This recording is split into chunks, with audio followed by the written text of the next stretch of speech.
The Rabbit Chase, a Raggedy Andy story, written by Johnny Gruelle. "Well, what shall we play tonight?" asked Henny, the Dutch doll, when the house was quiet and the dolls all knew that no one else was awake.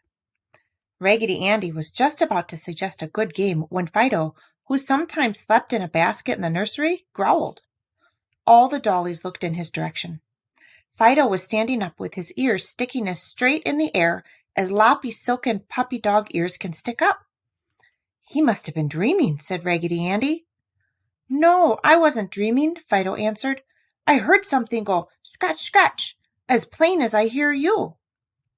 "Where did the sound come from, Fido?" Raggedy Andy asked when he saw that Fido really was wide awake. "From outside somewhere," Fido answered.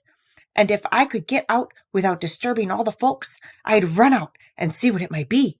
Perhaps I had better bark." "Please do not bark," Raggedy Andy cried as he put his rag arm around Fido's nose. "You will awaken everybody in the house. We can open a door or a window for you and let you out, if you must go." "I wish you would. Listen, there it is again. Scratch, scratch. What can it be?" "You may soon see," said Raggedy Andy. "We'll let you out, but please don't sit at the door and bark to get back in again, as you usually do, for we are going to play a good game, and we may not hear you." "You can sleep out in the shed after you have found out what it is," said Raggedy Andy. As soon as the dolls opened the door for Fido, he went running across the lawn, barking in a loud, shrill voice. He ran down behind the shed and through the garden, and then back towards the house again. Raggedy Andy and Uncle Clem stood looking out of the door, the rest of the dolls peeping over their shoulders. So when something came jumping through the door, it hit Uncle Clem and Raggedy Andy and sent them flying against the other dolls behind them. All the dolls went down in a wiggling heap on the floor.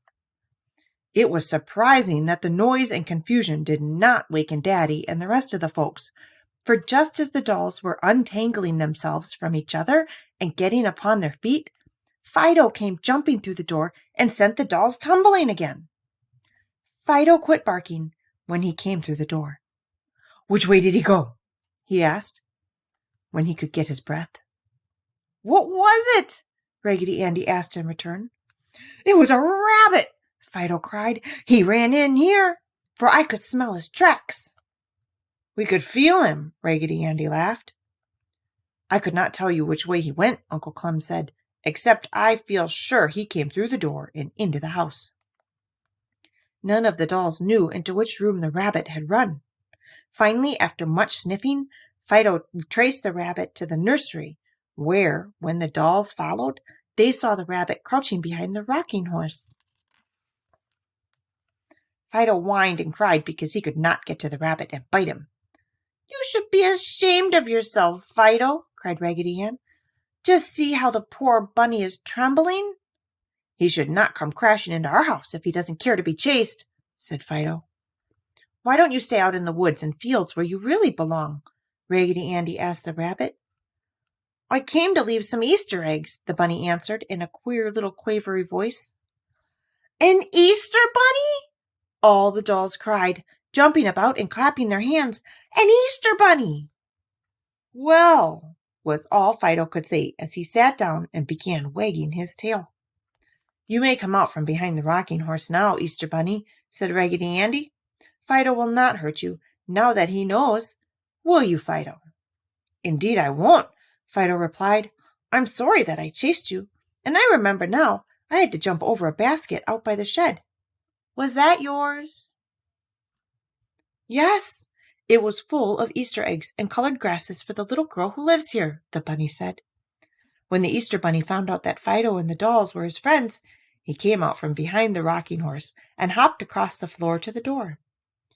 "I must go see if any of the eggs are broken, for if they are, I will have to run home and color some more. I was just about to make a nice nest and put the eggs in when Fido came bouncing out at me." And with a squeaky little laugh, the Easter bunny, followed by Fido and all the dolls, hopped across the lawn towards the shed. There they found the basket. 4 of the lovely colored Easter eggs were broken. I will run home and color 4 more. It will only take a few minutes, so when I return and scratch again to make a nest, please do not bark at me," said the Easter Bunny. "I won't, I promise," Fido laughed. "May we go with you and watch you color the Easter eggs?" Raggedy Andy begged. "Indeed you may," the Easter Bunny answered. "Can you run fast?"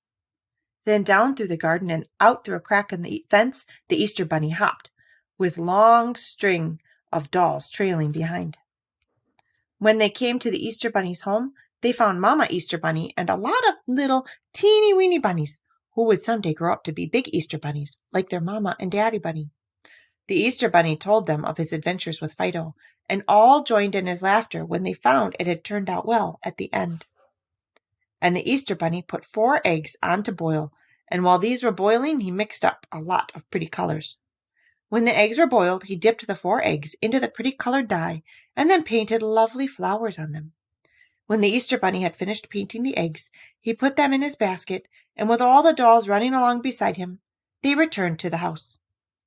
"Why not make the nest right in the nursery?" Raggedy Andy asked. "That would be just the thing. Then the little girl would wonder and wonder how I could ever get into the nursery without awakening the rest of the folks, for she will never suspect that you dolls and Fido let me in."